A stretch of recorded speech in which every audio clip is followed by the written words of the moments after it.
దేవునికి స్తోత్రం. హల్లెలూయా, హల్లెలూయా.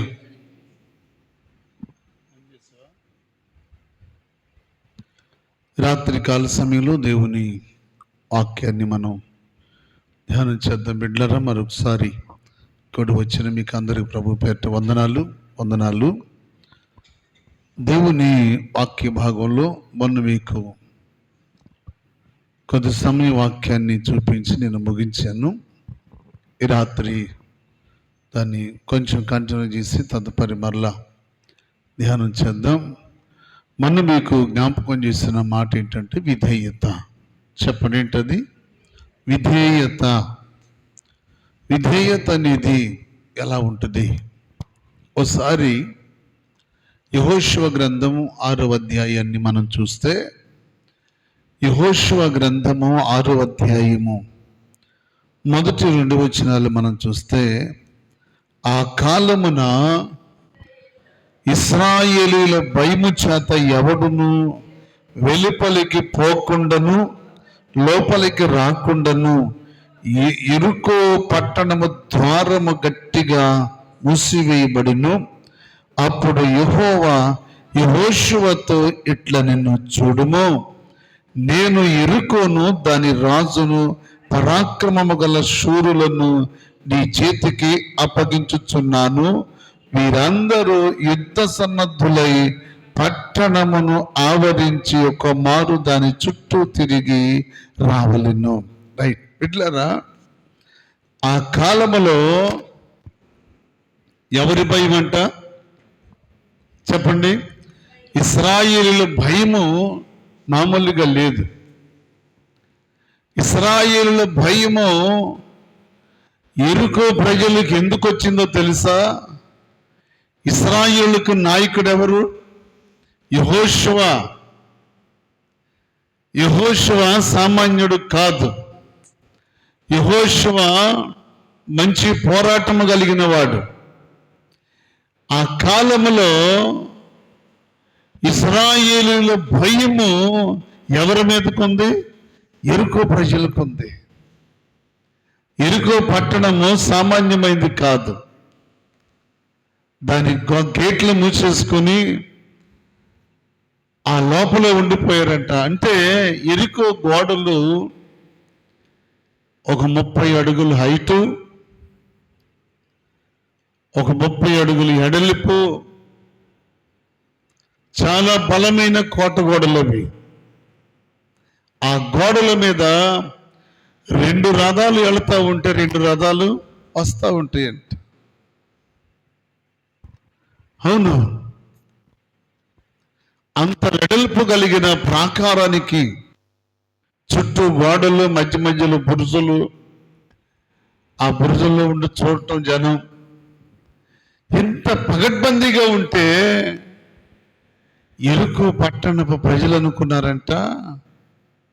అంతేకాదు, ఆ గోడ బయట 50 అడుగులు వెడల్పు, 50 అడుగుల లోతు కందకాలు తీసి దాని నిండా నీళ్లు నింపేసి, ఎవరైనా పొరపాటున గుర్రం దిగినా రథం దిగినా అంతే. అంత పగడ్బందీగా యెరికో పట్టణం ఉంది. అలాంటి పట్టణ ప్రజలకు ఇశ్రాయేల్ అంటే గడగడగడలాడిపోతున్నారు. కారణం ఏంటంటే ఇశ్రాయేలు ప్రజలకు నాయకుడు ఎవరు? యెహోషువ. యెహోషువ ప్రజలను పిలిచి, యాజకులను పిలిచి, నాయకులను పిలిచి, యాజకులకు 7 యాజకులను ఏర్పాటు చేసి 7 పొట్టేలు బొరకొమ్ములు ఇచ్చి, మిగిలిన వాళ్ళు మందసం మోస్తా ఉంటే 7 మందసం ముందు బోరలు ఊదుతూ ఉండేవాళ్ళు. దేవుడు చెప్పిన మాట, వెళ్ళండి, ఆ పట్టణాన్ని మీ స్వాధీనం చేస్తాను. దేవునికి స్తోత్రం. హల్లెలూయా. అంత బలమైన కోట గోడలు కలిగిన పట్టణం మీ స్వాధీనం చేస్తాను. అయితే నాయకుడు చెప్పిన మాటకు ప్రజలు విధేయతను చూపించాలి.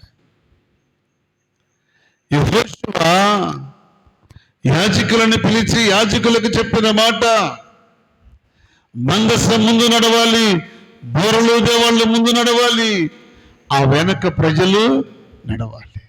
క్రమం. అలాగున ఉదయము సాయంకాలం కోట చుట్టూ తిరగాలి. ఎన్ని దినాలు? 6 దినాలు తిరగాలి.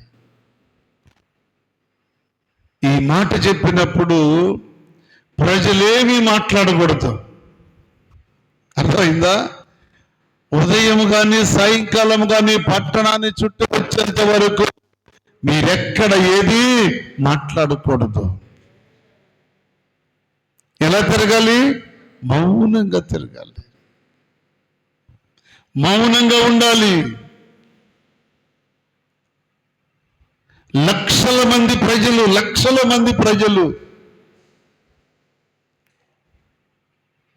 మందసం వెనక వాళ్ళ నడుస్తూ, క్రమంగా నడుస్తూ, మౌనంగా ఉదయకాలం ఒక రౌండు, సాయంకాలం ఒక రౌండు, అలా తిరుగుతూ 6 దినాలు అయిన తర్వాత చూసేవాళ్ళు అనుకుంటున్నారంట, ఇశ్రాయేలు ప్రజలేంటి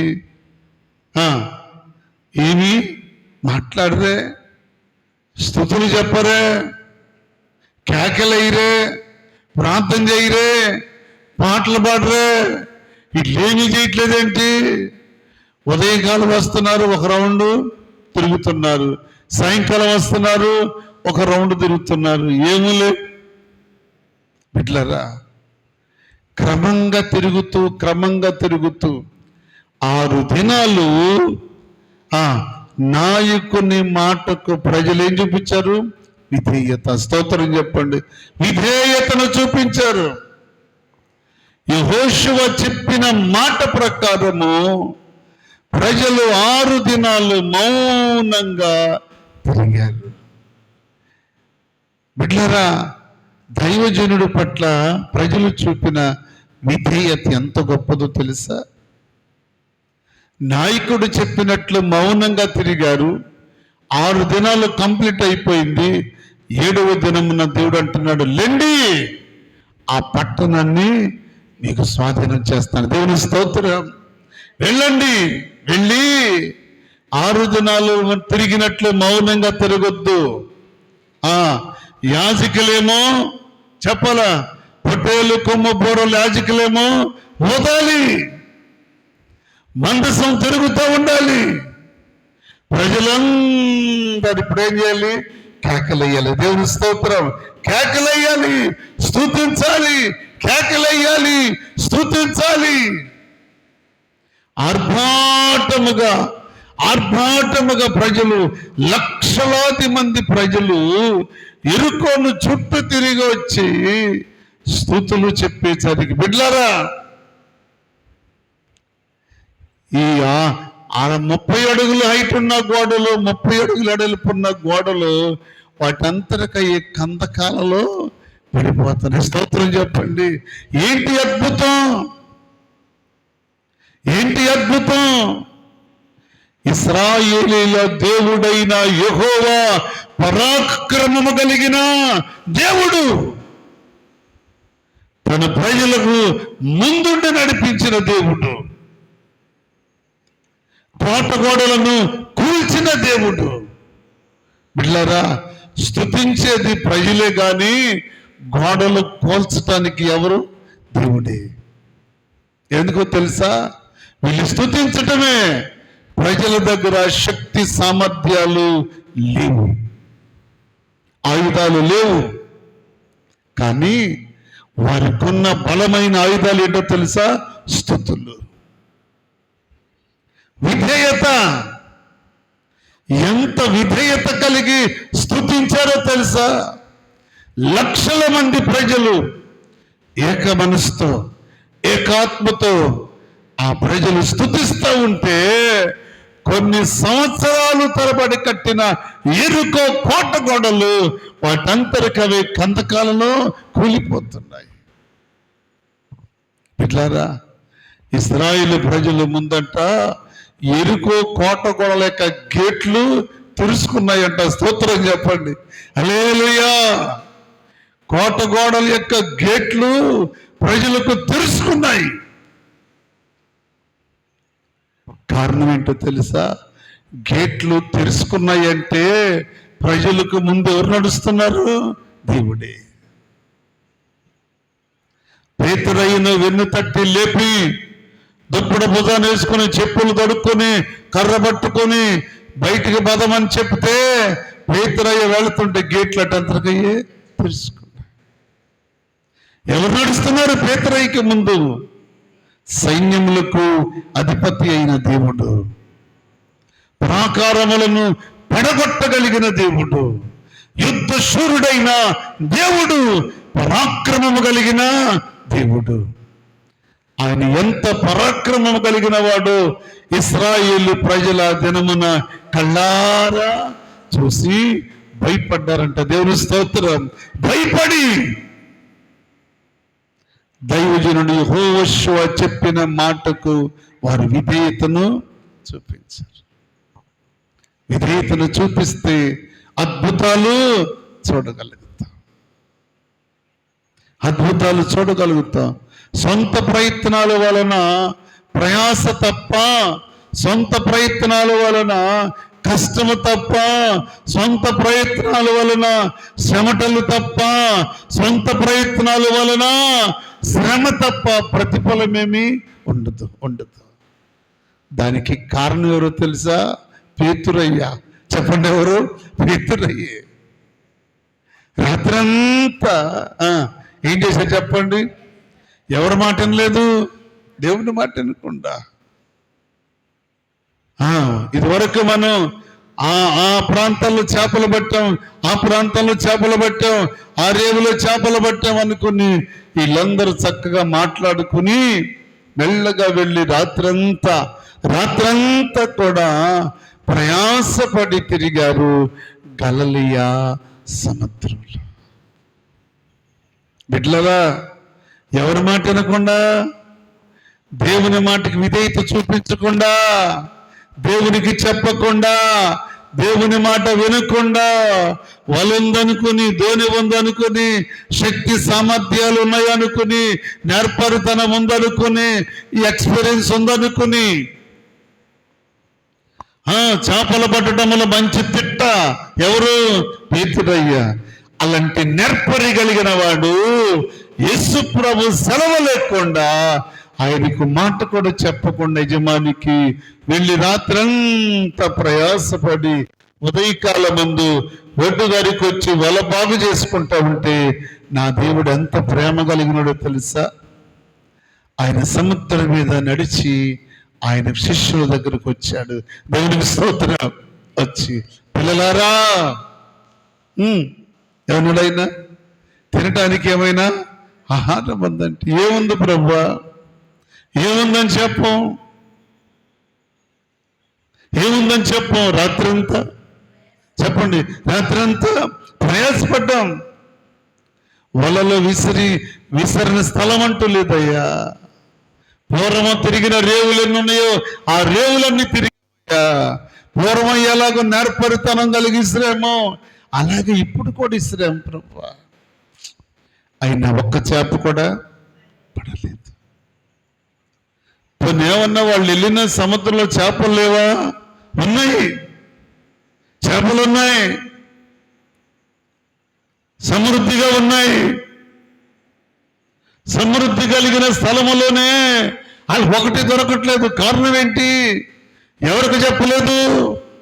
యజమానికి, నాయకుడికి మాట చెప్పకుండా వెళ్తే ప్రయోజనం ఏంటి? అక్కడ యెహోషువ చెప్పిన మాట యాజకులు విన్నారు, ప్రజలు కూడా విన్నారు. దైవజనుడైన యెహోషువ మాటకు వాళ్ళు విధేయతను చూపించారు. ఎందుకో తెలుసా? యెహోషువ దైవజనుడైన మోషే మాటకు విధేయతను చూపించాడు. విధేయతను నేర్చుకున్నాడు దైవజనుడి దగ్గర. ఎంతగా నేర్చుకున్నాడో తెలుసా బిడ్డలారా? యెహోషువ తల్లిదండ్రుల దగ్గర నేర్చుకోలేదు విధేయత. యెహోషువ భక్తి తల్లిదండ్రుల దగ్గర నేర్చుకోలేదు. ఎక్కడ నేర్చుకున్నాడు చెప్పండి? ఎక్కడ? తన నాయకుడైన మోషే, తన యజమానుడైన మోషే దగ్గర విధేయతను నేర్చుకున్నాడు, నాయకత్వాన్ని నేర్చుకున్నాడు. మోషే ఎలాగూ సాగి వెళ్ళాడో, మోషే దేవుని పట్ల ఎంత విధేయత కలిగి ఉన్నాడో, మోషే ఎంత విధేయత కలిగి ఉన్నాడంటే దేవుని పట్ల బిడ్డలారా, డేరా తాళ్ళు పీకుదామని ప్రజలు చూస్తూ ఉంటే మోషే ఏమన్నాడు? పీకొద్దు, ఆగండి. ఏంటి దైవజనుడా? ఆగండి. నాయకుడు వచ్చి మాట చెప్పే వరకు ఇక్కడి నుంచి కదలొద్దు. ఇట్లారా దేవుడంట ఇశ్రాయేలు ప్రజలను పరీక్షించడానికి మేఘములో కాస్త ఆలస్యంగా వచ్చేవాడంట. కానీ మోషే మాత్రం ఆయన ఆలస్యంగా వచ్చినా టయానికి వచ్చినా మోషే మాత్రం ఆయన కొరకు కనిపెట్టుకుని చూశాడు. ఆ ఓర్పు ఏంటో, ఆ సహనం ఏంటో, ఆ విధేయత ఏంటో, ఆ క్రమం ఏంటో, ప్రజలను ఎలాగో నడిపించాలో యెహోషువ మోషే వెనువెంట ఉండి ఆ క్రమాన్ని నేర్చుకున్నాడు, విధేయతను నేర్చుకున్నాడు. బిడ్డలారా, మోషే సీనాయి పర్వతం మీదకి దేవుని సముఖానికి వెళ్ళి 40 దినాలు దేవునితో మోషే మాట్లాడుతూ ఉంటే యెహోషువ కొండ దిగున గుడారములో నుంచి బయటికి ఎంత విధేయత అండి! ఎంత విధేయత!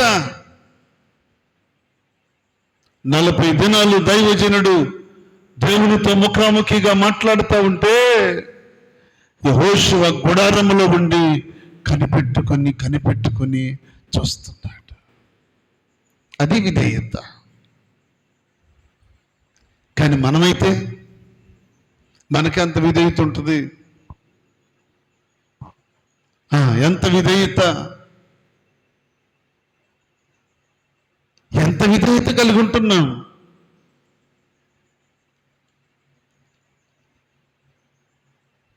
సంఘంలో నిన్న 2 కార్యక్రమాలు ఉన్నాయని కొంచెం 22వ తారీఖు దాన్ని కొంచెం వాయిదా వేసుకుని 23వ తారీఖు కంటిన్యూ చేసుకుందామని ఆలోచన కలిగి ఉంటే దేవుని యొక్క నడవడికను, దేవుని యొక్క విధేయతను, దేవుని యొక్క పద్ధతిని, దేవుని సన్నిధిలో ప్రజలు ఎలాగో ఉండాలో, ఎలాగో నేర్చుకోవాలో, ఏ విధేయత కలిగి ఉండాలో ప్రజలు నేర్చుకోవాలి.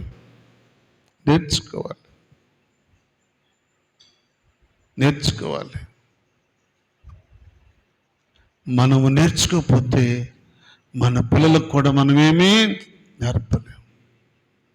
మనం నేర్చుకోవాలి ముందు విధేయత, లోబడే తత్వం, దీనత్వం, సాత్వికం, దేవుని పట్ల దైవజనుడి పట్ల ఎలాగ ఉండాలో దాన్ని మనం నేర్చుకోవాలి.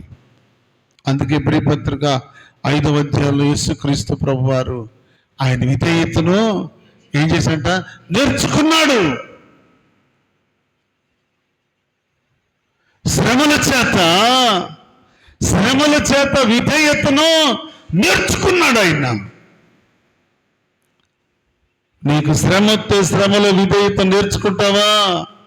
పొరపాటున లేదు. ఇక ఈ శ్రమలతోనే చేస్తున్నావు, ఇంకా విధేయత కలిగి ఎక్కడ ఉండాలని. బిడ్డలారా, నా ప్రభువు శిలువ శ్రమలలో ఆయన విధేయతను నేర్చుకున్నాడు. ఎందుకో తెలుసా? సంపూర్ణ మానవుడు, సంపూర్ణ దేవుడు. ఆయన నేర్చుకున్నాడు. ఆయన నేర్చుకుని తన పిల్లలకు చూపిస్తున్నాడు. ఇలా శ్రమల్లో నేర్చుకోండి. యెరూషలేము వీధుల్లో కొరలతో కొడతా ఉంటే ఆయన ఇశ్రాయేలు ప్రజలకు, యెరూషలేము వీధుల్లో ఉన్న వారికి విధేయతను చూపించాడు. మనమేం చూపించగలుగుతున్నాం బిడ్డలారా? 6 దినాలు అయిపోయిన తర్వాత 7వ దినమున చెప్పిన మాట ఏంటో తెలుసా? ఈ దినము మీరు కేకలు వేయండి, స్తుతులు చెప్పండి. అంటే 6 దినాలేమో మౌనంగా ఉండమని, ఇయ్యలేమో కేకలు వేయమంటున్నారా? ఇవాళ కూడా మేము చెప్పండి, ఇవాళ కూడా మేము మౌనంగానే ఉంటాం. బిడ్డలారా, ఆ దినము ఇశ్రాయేలు ప్రజలు మౌనంగా ఉంటే కోట గోడలు కూలేయి.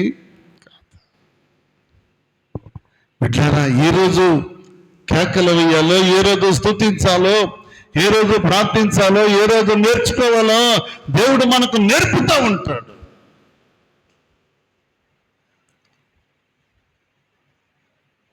చేపలు పట్టడం మాకు కొత్త ఏమి కాదని నాయకుడికి మాట కూడా చెప్పకుండా వెళ్ళి రాత్రంతా ప్రయాసపడి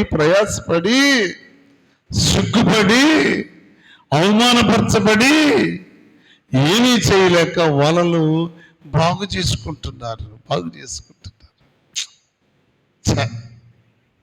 ఆ సర్వీస్ అంతా ఏమైపోయింది? మనం పట్టిన చేపలన్నీ ఏమైపోయి సముద్రంలో. బిడ్డలారా, చేపలంట మాట్లాడుకుని అంట. ఏమని చెప్పండి? ఏమని మాట్లాడుకున్నాయి? పేతురయ్య వాళ్ళు ఇక్కడేస్తే మనం అక్కడికి వెళ్దాం, పేతురయ్య అక్కడ వాళ్ళేస్తే మనం లోపలికి వెళ్ళిపోదాం, మళ్ళీ ఇక్కడేస్తే లోపలికి వెళ్ళిపోదాం, అక్కడేస్తే అక్కడికి వెళ్ళిపోదాం.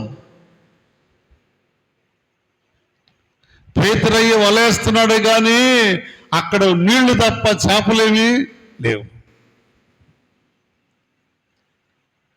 దేవుని పట్ల నీకు విధేయతను లేకుండా, దేవుని మాట వినకుండా, దేవుని చిత్తాన్ని నెరవేర్చకుండా, దేవుని మాట లెక్క లేకుండా వెళ్ళి రాత్రంతా ప్రయాసపడి విసిరి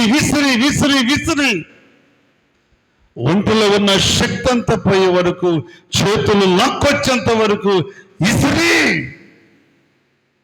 చివరికి పేతురయ్య అంటున్నాడంట, రేవుకొచ్చి చాలా కాలం అయింది కదా, ఇప్పుడు గోళ్ళన్నీ చెప్పండి, ఇదివరకు ఎంతకాలం విసిరాము, బాగానే ఉన్నాం, మధ్యలో ఈయన వచ్చి మనను చేపలు పట్టే వాళ్ళని తీసుకెళ్ళి మనుషులు బట్టే జాలరుగా చేస్తే, ఇప్పుడు చేపల కోసం వలలు విసిరితే గోళ్ళన్నీ నొప్పులు వచ్చాయని వాళ్ళు మాట్లాడుకుంటా ఉంటే ఎంతలో ప్రభు వచ్చి అడిగితే పేతురయ్య సిగ్గుపడుతూ, బిడ్డలారా, అయ్యా రాత్రంతా తిరిగావు నాన్న, కానీ ఒక్క చేప కూడా పడాల. సరే పేతురు, సిమోను పేతురు, సరే అయింది, ఇది అయిపోయింది, ఇదిగో ఇప్పుడు నేను మాట చెప్తున్నాను, వలేస్తావా? ఇదిగో ముందు నీ ధోని కొంచెము లోతుకు నడిపించి వలబట్టుకుని ఏమంటున్నాడు తెలుసా? ఇదిగో చెప్పండి, ఇదిగో ప్రభువా, ఇప్పుడు రాత్రంతా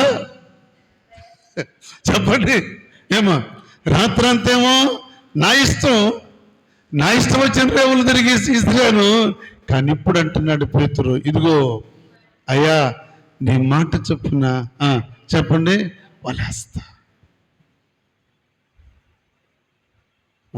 నీ మాట చొప్పునేస్తాను ప్రభా. ఇప్పుడు వలేసి ఆ వల అలాగ వేసేసరికి వల పట్టుకుని ఉండగానే దూరం వెళ్ళిపోయి చూసారా, అవన్నీ వచ్చి అక్కడ రెడీగా ఉన్నాయంట. ఆ వలలోనికి వచ్చి కూర్చుని అంట. స్తోత్రం చెప్పండి. రండి రండి రండి, ఇప్పుడు యేసయ్య చెప్పాడు, రండి పేతురయ్య వాళ్ళలోనికి రండి రండి.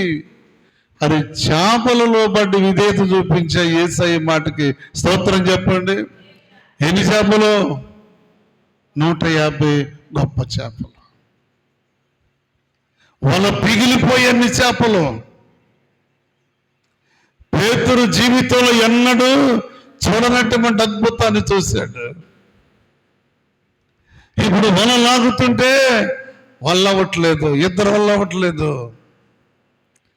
అప్పుడు పక్కన అంత దూరం ఉన్న ధోనిలో వాళ్ళని పిలిచి అంటారు, ఇదిగో మీరు మాకు సహాయము చేయండి. ఇట్లారా ప్రభు మాటింటే చెప్పండి. ప్రభు మాటిని వలేసిన, ప్రభు మాట విని విత్తనం పెట్టిన, ప్రభు మాటిని పని చేసిన, ప్రభు మాట విని ఇల్లు ప్రారంభించిన, ప్రభు మాట విని పరీక్షలు ప్రారంభించిన, ప్రభు మాట విని ఉద్యోగం కోసం వెళ్ళిన, ప్రభు మాట విని వ్యవసాయం ప్రారంభించిన, ప్రభు మాట విని వ్యాపారం ప్రారంభించిన, ప్రభు ఇష్ట ప్రకారమును నువ్వు ఏది చేసినా అందులో 100% నా దేవుడు విజయాన్ని ఇస్తాడు. స్తోత్రం చెప్పండి. విజయాన్ని ఇచ్చి తీరుతాడు ఆయన. ఆయన మాట ప్రకారం చేయాలి. ఇప్పుడు వేరే చాలా సహాయాన్ని కోరుకుని చేపలు బయటకు తీసుకొస్తే పేతురయ్యా ప్రభు పాదాల మీద పడయ్యా, నీ మాట వింటే చెప్పండి ఎంత మేలు. దేవునికి స్తోత్రం. దేవుని బిడ్డలారా, ప్రభు మాటకు లోబడితే, విధేయతను చూపిస్తే, వాటమి పాలైన రాత్రంతా, అవమానపరచబడిన రాత్రంతా, ఏమీ దొరకకపోయినా రాత్రంతా ప్రయాసపడినా ఉదయకాలమందు దేవుని మాటకు విధేయతను చూపించి వల విసిరితే, చెప్పండి, రాత్రంతా ఏమి చేయకపోయినా ఉదయాన ప్రభు మాట విని వల విసిరితే వల నిండా చేపలు. విధేయత కలిగి ప్రభు మాట విని ఈ పని పూనుకున్నా, చెప్పండి, విజయమా అపజయమా? చెప్పండి. దావీదు సొలొమోను మహారాజుని పిలిచింటాడు, ఇదిగో నా కుమారుడా, నేను లోకలు వెళుతున్న మార్గంలో వెళ్ళిపోతున్నాను, కానీ నువ్వు దేవునికి భయపడి ఆయన చెప్పింది నువ్వు చేస్తే ఈ సింహాసనం మీద నీ తర్వాత తరతరాలు కూడా ఉంటాయి, జాగ్రత్త. స్తోత్రం చెప్పండి. నేనే నాతో కాదు, నీతో కాదు కుమారుడా, నీ తరువాత తరాలు దేవుని మాటకు విధేయత చూపిస్తే. అవును, అప్పుడు సొలొమోను దేవుని మందిరంలోకి వచ్చి మందిరములు మోకరించి 2 చేతులు ప్రభు వైపు చాపి సొలొమోను హృదయపూర్వకంగా దేవునికి ప్రార్థన చేశాడు. వెళ్ళారా, దేవుని సన్నిధిలో మనం ప్రార్థన చేసి విధేయత కలిగి ఉంటే ఎరుకో కోట గోడలు కూలటమే కాదు, పేతురు గారి వల నిండా చేపలు పడటమే కాదు, మన జీవితంలో దేవుని మాటకు విధేయతను చూపిస్తే మన మనసులో పుట్టిన ప్రతి ఆలోచన విధానాన్ని దేవుడు అద్భుతంగా మారుస్తాడు. నువ్వు నిరాశపడవలసిన అవసరమేమీ లేదు, భయపడాల్సిన అవసరమేమీ లేదు. ఆయన మాట వింటే చాలు, ఆయన మాటకు లోబడితే చాలు. సంవత్సరాలు తరబడి తరాలు వెళ్ళిపోయినటువంటి ఎరుకు కోటగాడలు స్తుతులకు కూలిపోయినట్లు నువ్వు దేవుని మాట వింటే, దేవుని మాటకు విధేయత చూపిస్తే నీ జీవితంలో ఎన్నడూ చూడనటువంటి అద్భుతాన్ని నా దేవుడు చూపిస్తాడు. దేవుని స్తోత్రం. 3వ మాట చెప్పి నేను ముగిస్తా. ఆదికాండం 22వ అధ్యాయం 9వ వచనం. ఆదికాండం 22:9 చదవమ్మా. దేవుడు అతనితో చెప్పిన చోటుకు వెళ్ళి అబ్రహాము అక్కడ బలిపీఠము కట్టి కట్టెలు చక్కగా పేర్చి తన కుమారుడకు ఇస్సాకును బంధించి ఆ కట్టెల మీద పడుకోబెట్టి తన వరలో ఉన్న కత్తెను తీసి ఇలాగూ ఎత్తాడు. చూడండి, ఆ కత్తి ఎలాగో ఎత్తేసరికి పరలోక సైన్య సమూహము గడగడ గడగడ వణికి కేకలు, అబ్రహాం అబ్రహాం అబ్రహాం ఆగో ఆగో ఆగో, ఆ బిడ్డ మీద చెయ్యి ఈకు. అబ్రహాము కన్నులెత్తి చూస్తే బిడ్డలారా, దేవుడు అబ్రహాముకు ఇస్సాకుకు బదులైన వచ్చి అక్కడ నిలబడ్డాడు. దేవుని స్తోత్రం. అబ్రహాము దేవుని మాట విని విధేయతను చూపించాడు. ఎంత విధేయత అనుకున్నారు? కన్న కొడుకును బలివటానికి కూడా వెనుతిరగలేదు. బలిపీఠం ఎంత క్రమంగా కట్టాడో, కట్టెలంత క్రమంగా పెంచాడో, బిడ్డనంత క్రమంగా బంధించాడో, క్రమంగా పొడెక్కబెడుతుంది.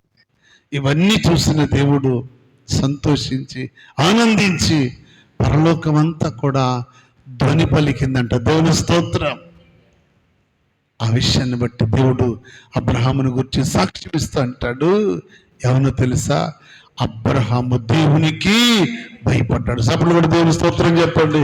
హల్లెలూయా. అబ్రహాము దేవునికి భయపడిన వాడై, భయపడి విధేయతను చూపించాడు గనుక అబ్రహాముకు బదులు, ఇస్సాకుకు బదులు దేవాతి దేవుడే గొర్రె పిల్లై మోరియా పర్వతం మీదకి దిగి వచ్చాడు. దేవుని స్తోత్రం. ఇస్సాకుకు బదులు దేవాతి దేవుడే పర్వతం మీదకి దిగి వచ్చి కలువరి శిలువలో సర్వ ప్రపంచం ప్రాణవాళ్ళ కొరకు ఆయన ప్రాణాన్ని పెట్టాడు. ఇస్సాకుకు బదులు ఆయన బలయ్యాడు బిడ్డలారా.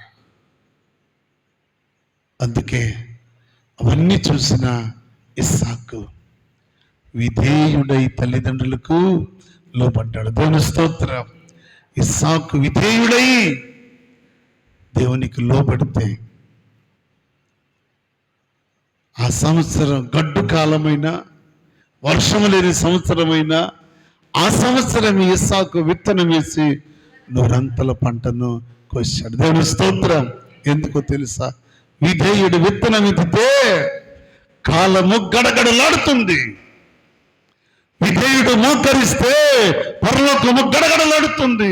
విధేయుడు మోకరించి స్తుతులు చెప్పితే భూమి వణుకుతుంది, కార్యాలు జరుగుతాయి. దేవుని స్తోత్రం. ఎందుకో తెలుసా బిడ్డలారా? ఇస్సాకు ఎంత విధేయుడో తెలుసా?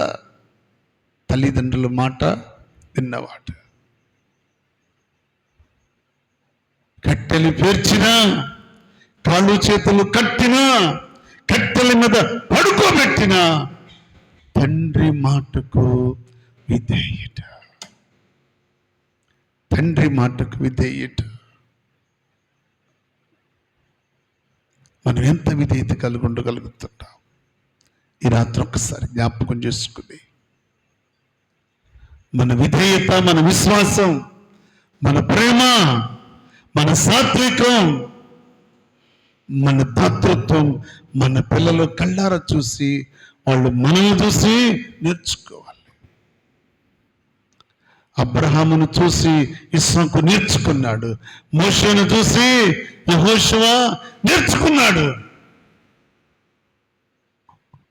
ఏం నేర్చుకోగలుగుతున్నాం మనం ఈ రాత్రి కాల సమయంలో బిడ్డలారా? విధేయత ఎలాంటిదో 6 దినాలు విధేయత కలిగి ఎరుకో చుట్టూ తిరిగి 7వ రోజున స్తుతులు చెప్తే ఎరుకో కోటగొడలే కూలిపోయాయి. అబ్రహాము విధేయుడై తన కొడుకును బలివటానికి సాహసిస్తే దేవుడు సాక్ష్యం ఇచ్చంటాడు, అబ్రహాము నాకు భయపడినవాడు. నేర్చుకున్నాడు. నువ్వెంతకాలం నేర్చుకుంటావు ఇంకా విధేయతను? ఈ రాత్రి బిడ్డలారా జ్ఞాపకం చేసుకోండి. మోషే దగ్గర యెహోషువ విధేయతను నేర్చుకున్నాడు. శ్రమలలో యేసుక్రీస్తు ప్రభు విధేయతను నేర్చుకున్నాడు. ఇస్సాకు తండ్రి దగ్గర విధేయతను నేర్చుకున్నాడు. పేతురయ్య యేసు ప్రభు చెప్పిన మాట మీద విధేయత చూపించి వల వేస్తే అద్భుతమైన చేపలు పట్టగలిగాడు. విజయాలు చూడాలి అంటే మనము దేవుని పట్ల ఏం కలిగి ఉండాలి? విధేయత దేవుని పట్ల చూపించిన రోజున మనం అనుకున్న కార్యాలు అవలీలగా దేవుడు జరిగిస్తాడు. ఎలీషా దేవుని పట్ల విధేయత కలిగి ఉండి తన యజమానుడైన ఏలియా పట్ల విధేయత కలిగి ఉండి ఏలియా దుప్పట్టు మడత పెట్టి యొర్దానును కొడితే రెండుగా చీలిపోయాయి. ఏమనుకున్నారు? ఎలీషా ఏలియా మాటకు విధేయుడై 12 అరకలు దున్నుతున్న వ్యవసాయాన్ని వదిలిపెట్టాడు, తల్లిదండ్రులను వదిలిపెట్టాడు, సమస్తాన్ని విడిచిపెట్టాడు. ఒకవేళ తాను దున్నుతున్న ఎడ్ల మీద మమకారం ఉంటదేమోనని వాటిని బలిచ్చి వాటిని వదిలిపెట్టి మళ్ళా వెనుదిరిగి చూడాలి. బిడ్డలారా, అది విధేయత అంటే.